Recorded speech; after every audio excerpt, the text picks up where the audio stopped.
প্রিয় দর্শক, আপনারা এতক্ষণ যে যারা দেখলেন, আমি সারা দেশের আলেম সমাজ, সাধারণ মানুষ, শুধু আলেম সমাজই তো না, আসলে শেখ হাসিনার সরকারের কাছে শত্রু ছিল যারা নামাজ পড়ে, রোজা রাখে, ওই যে টাকনুর উপরে কাপড় পরে, এলাকায় ওদের এই গোয়েন্দারা ওদের কাজই ছিল টাকনুর উপরে এটাই। কাপড় পরা, জামাতে নামাজ পড়তে যাওয়া, তারপরে মেয়ে মানুষের দিকে না তাকানো, মাথা নিচু করে থাকা, বাড়ির ওই যে ওয়াইফকে আপনার বাড়ির ভেতরেও পর্দা করায় কিনা, এইসব জিনিসগুলো দেখিয়েই এই বৈশিষ্ট্যগুলো যাদের মধ্যে থাকতো ওরা মনে করতো এরাই হচ্ছে আওয়ামী বিরোধী, এরা ওদের জন্য শত্রু। এইভাবেই তারা জাজ করতো এবং এইভাবেই তাদের বিরুদ্ধে এই অ্যাকশনগুলোতে এইভাবে আমরা হয়তো কয়েকজনের বক্তব্য শুনলাম, সারা বাংলাদেশে কত হাজার লক্ষ মানুষকে এইভাবে গুম করা হয়েছে, খুন করা হয়েছে আমরা জানি না।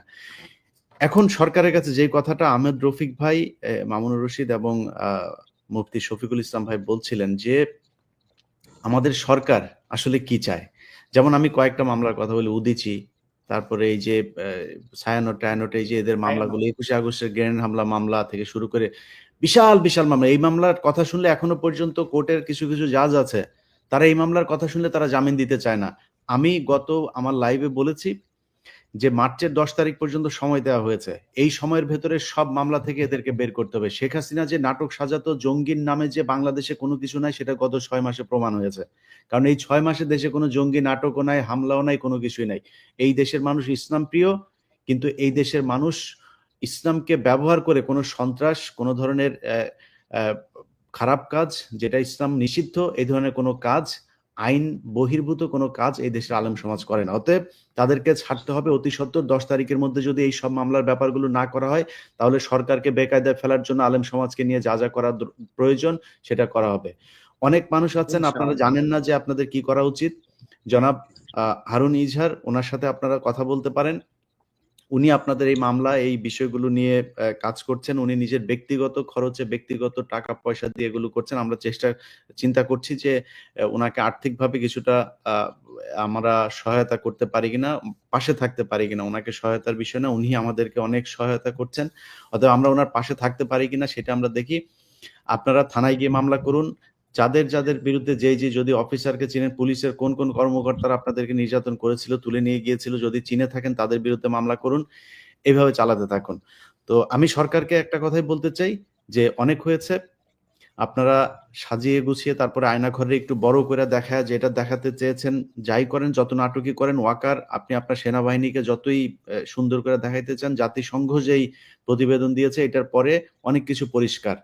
অতএব আপনি দেশের ভেতরে, দেশের বাইরে কোথাও আপনি খুব একটা শান্তিতে থাকতে পারবেন না এই সেনাবাহিনীর খুনিদেরকে আশ্রয় প্রশ্রয় দিয়ে। অতএব এটার সুষ্ঠু তদন্ত করতে হবে, বিচার করতে হবে। আসলেই যা ঘটেছিল সেটার মানুষের সামনে তুলে ধরতে হবে। যারা এতদিন ধরে এই গুম খুনের সাথে জড়িত ছিল তাদের পরিবারকে যথাযথ ক্ষতিপূরণ দিতে হবে। যারা এখন পর্যন্ত ছাড়া পায় নাই তাদেরকে খুব দ্রুত ছাড়তে হবে। একটা বিষয় বলে শেষ করে দেই, সেটা হচ্ছে যে জনাব মুফতি শফিকুল ইসলাম উনি একটা বিষয় নিয়ে কথা বলতে চেয়েছিলেন, আমি আটকে দিয়েছিলাম, যে আওয়ামী লীগকে নিয়ে। দেখেন, আওয়ামী লীগ পৃথিবীর ভেতরে বিলুপ্ত প্রায় একটা প্রজাতি। এদের অস্তিত্ব এই বাংলাদেশে ইনশাল্লাহ আর কোনোদিন হবে না। এদেরকে মানুষ ওই যে বিভিন্ন জাসদ-টাসদের মতো বিভিন্ন রাজনৈতিক দল আছে না? ওইরকম একটা দল হয়ে তারা দাঁড়াবে। বাংলাদেশের সামনে বিএনপি, জামায়াতে ইসলামী এবং এই ছাত্রদের যে একটা দল, তারপরে সাথে কিছু দল আরো থাকবে। সবচাইতে, সবচাইতে ছোট দল হিসাবে আওয়ামী লীগ এই দেশে রাজনীতি করবে। আমি তাদের মনে হয় না নিষিদ্ধ করা হবে, আমি নিষিদ্ধ করা হোক সেটা দরকার নেই। মানুষের জানা দরকার আছে যে আওয়ামী লীগ আসলে কি জিনিস। তো আওয়ামী লীগের যেসব লোকজন, আমি আজকে কমেন্ট পড়ছিলাম, নরমালি আমার এখানে আমার বিরুদ্ধে তেমন কেউ কমেন্ট করেনি, কিন্তু আমি আজকে দেখছিলাম যে হয়তো তারা তাদের হয়তো পলিসি নিয়েছে যে তারা কিছু কমেন্ট করবে বাজে। তো আমি আপনাদেরকে বলবো ভাই, যে আপনাদের আওয়ামী লীগের যত লোক আছে সবাইকে নিয়ে এসে আমি চাই আপনারা আমাকে গালাগালি করেন, আমার বিরুদ্ধে কথা বলেন, সমালোচনা করেন। এতে আমি বুঝতে পারবো যে দেশে আসলে আওয়ামী লীগের সংখ্যা কত।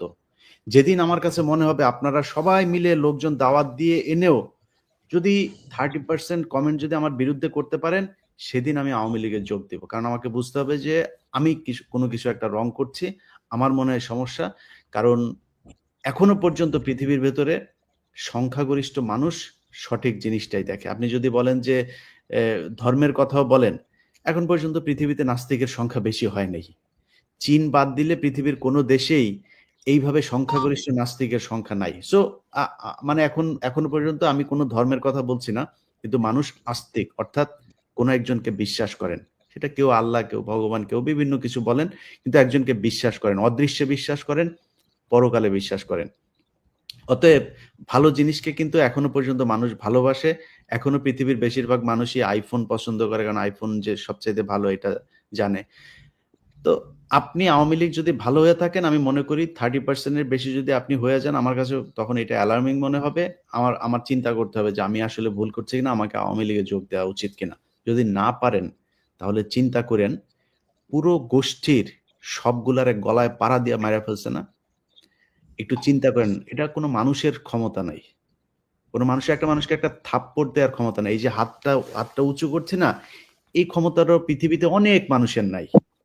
এই যে কথা বলছি, আমার চাইতে মানে সুন্দর মুখ আছে, আমার চাইতে দেখতে ভালো, কিন্তু আল্লাহ কথা বলার সুযোগ দেয় নাই। আছে না? এটাই আল্লাহর শক্তি। তো একটা জিনিস মাথায় রাইখেন, এত বড় একটা ঘটনা ঘটেছে, এটা এমনিতেই ঘটেছে এটা মনে করার কোনো কারণ নাই। আল্লাহ এই শাস্তি আপনার এই জাস্ট ইমিডিয়েট পূর্বপুরুষকে দিয়েছেন। এখন এই মুহূর্তে এই পুরো পৃথিবীর ভেতরে এরকম নজির নাই। আন্ডা বাচ্চা যা আছে সব পালা, ১ ঘন্টার নোটিসের ভিতরে সব পলা। কারোর কোনো অস্তিত্ব নাই। তারপরেও যদি লজ্জা না হয়, এখন ভারতে গিয়া পার্কে পার্কে ঘুরে আর যায় এখন দেশের বিরুদ্ধে নানানি করে। কয়দিন আগে এরা বলেছে এরা নাকি দেশের জনগণকে নিয়ে নাকি এরা চিন্তা করে, এরা বহির্বিশ্বের কাছে যায় না। ওদের এখন একমাত্র প্রভু হয়েছে বৈরী। ওদের দেশে এখন কোনো জায়গাই নাই। যত বেশি কথা বলবি, যত বেশি শয়তানি করবি, তোদের ব্যাপারে এই দেশের মানুষ তত বেশি কঠোর হবে। আস্তে আস্তে আওয়ামী লীগকেও নিষিদ্ধ করা হবে। অঙ্গ সংগঠন এই নাম নিবি, নাম নিলে গণধোলাই। রাস্তাঘাটে দেখছিস না? মনে হচ্ছে যেন করোনা আবার বাংলাদেশে ফিরে আসছে। মাস্ক লাগায়া তারপরে স্লোগান দেয়। জন্মদিন পালন করে ঘরের ভেতরে ঢুকে জয় বাংলা জয়, জোরে বলতে পারে না জয় বাংলা, এটাও ঘরের ভেতরে আস্তে আস্তে জয় বাংলা বলা লাগে। আরো ঢুকানো হবে। এখনো সময় আছে। নিজের বিবেক, মানুষ হিসাবে আল্লাহ যেই আশরাফুল মাখলুকাত হিসাবে তৈরি করেছে, ওইটা হিসাবে চিন্তা কর যে আসলে মানুষ হিসাবে কি দরকার করার, সেটা কর।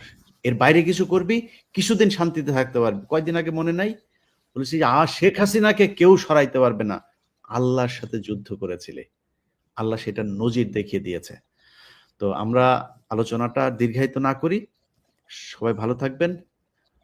আলেম সমাজের উপরে যে নির্যাতন হয়েছে সেটার সুষ্ঠু তদন্ত চাই, বিচার চাই। আসিফ নজরুলকে বলবো, আসিফ নজরুল, আপনি আইনমন্ত্রী, অতএব একজন আইন উপদেষ্টা হিসাবে এটার সম্পূর্ণ দায়িত্ব আপনার, দায়ভার আপনাকে নিতে হবে।